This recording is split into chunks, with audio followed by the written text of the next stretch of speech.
Welcome to The Explainer. Today, we're pointing the microscope at maybe the most complicated and fascinating subject there is, us.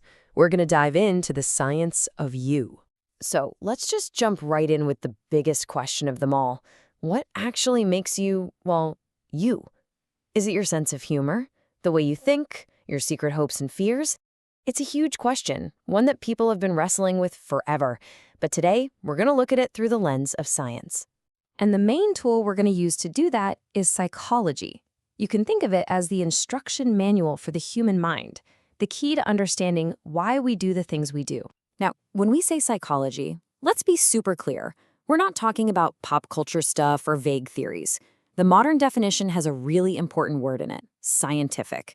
It's a rigorous, evidence-based field that studies our behavior, the things people can see, and our mental processes, which is all that hidden stuff going on inside our heads.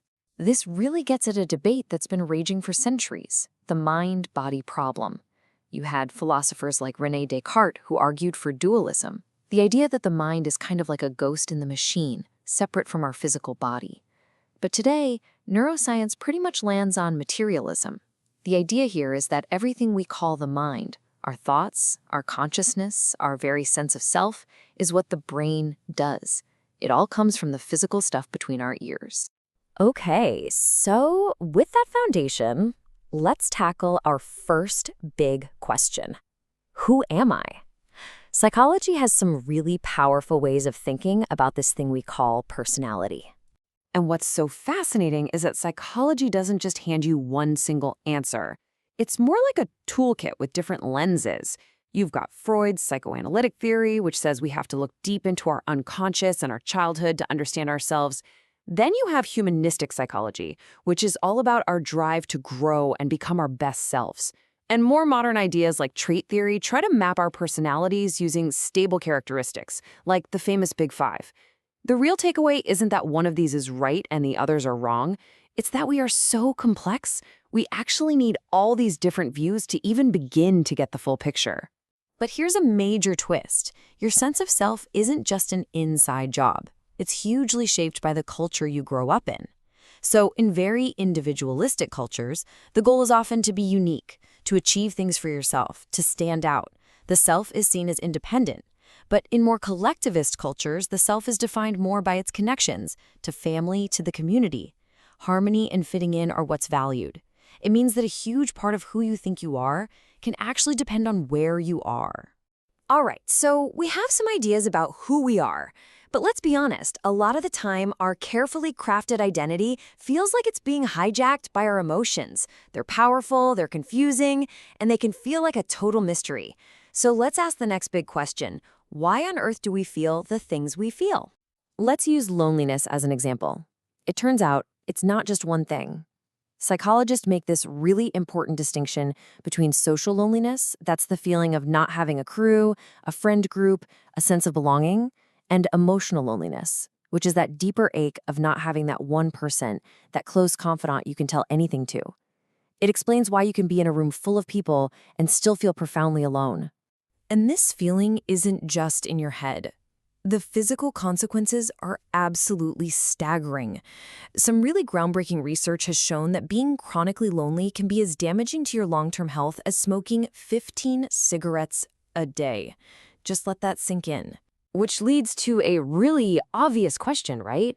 If it's an emotion, why does it have such a massive physical impact?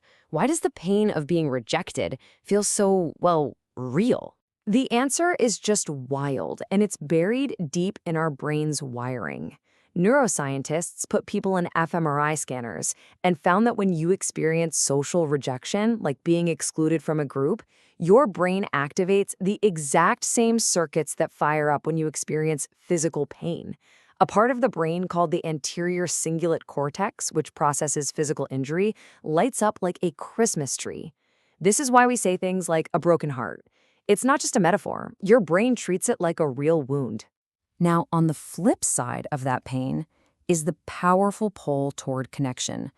Research from scientists like Dr. Helen Fisher shows that romantic love isn't just some fluffy feeling.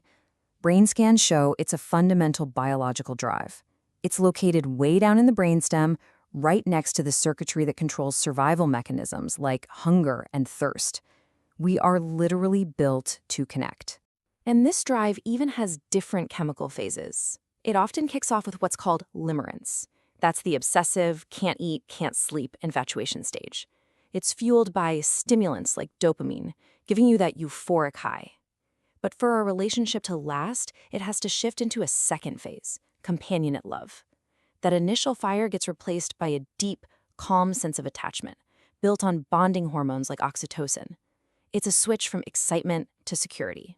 So we have our personality, we have these powerful emotions, and we really like to think that those two things are in the driver's seat, that they determine how we act. But what if I told you that one of the biggest drivers of your behavior isn't inside you at all? This is one of the most shocking and important findings in all of psychology, the incredible power of the situation. And there is no more chilling example of this than Stanley Milgram's classic obedience experiment. He brought regular people into his lab and told them they were part of a learning study. Their job was to be the teacher and give an electric shock to a learner in another room every time he got a question wrong.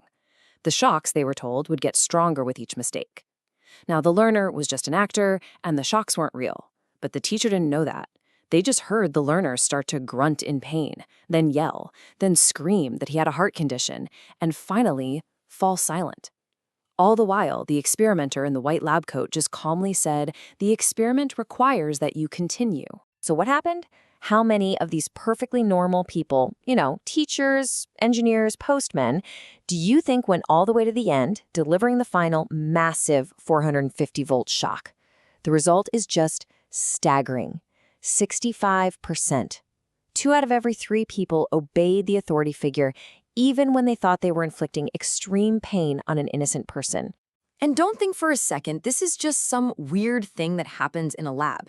These principles are used on you all the time. Ever had someone ask you for a tiny favor, and once you say yes, they hit you with the real, much bigger request? That's the foot in the door technique. Or when a salesperson gets you to agree to a price and then starts adding on hidden fees. That's lowballing. These aren't just sales tricks. They're psychological tools that exploit the power of the situation to get us to comply. Okay, so we've got our personality traits, these intense emotions, and the insane power of the situation we find ourselves in. All of these things are swirling around, influencing us all at once. How on earth can we put it all together to actually understand someone? Well, this is where modern psychology gives us a really powerful, holistic framework to tie it all together. It's called the biopsychosocial model. The big idea is that to really get a handle on why a person is the way they are, you can't just look at one piece of the puzzle. You have to look at 3 different but totally interconnected levels of influence. So you have your biological factors. That's your genetics, your brain chemistry, your hormones. Then you have your psychological factors, your personality, your thought patterns, how you cope with stress. And finally, you have your social factors. That's your culture, your family, your relationships. But the real magic of this model isn't just the list. It's understanding that these 3 things are in a constant dance. For example, your biology might make you prone to anxiety. Your psychology, like a habit of catastrophic thinking, can make it worse. But your social world, having a great friend to talk to, can make it much, much better. You are never just one of these things. You are the dynamic result of all 3, all the time. So in the end, the science of you isn't about finding a simple label or a neat little box to put yourself in. It's about appreciating the incredible, beautiful complexity of your own biology, your own mind, and your own world. Understanding these forces is the first, most powerful step toward living a more deliberate life. So the only question left is, now that you know, what are you going to do with it?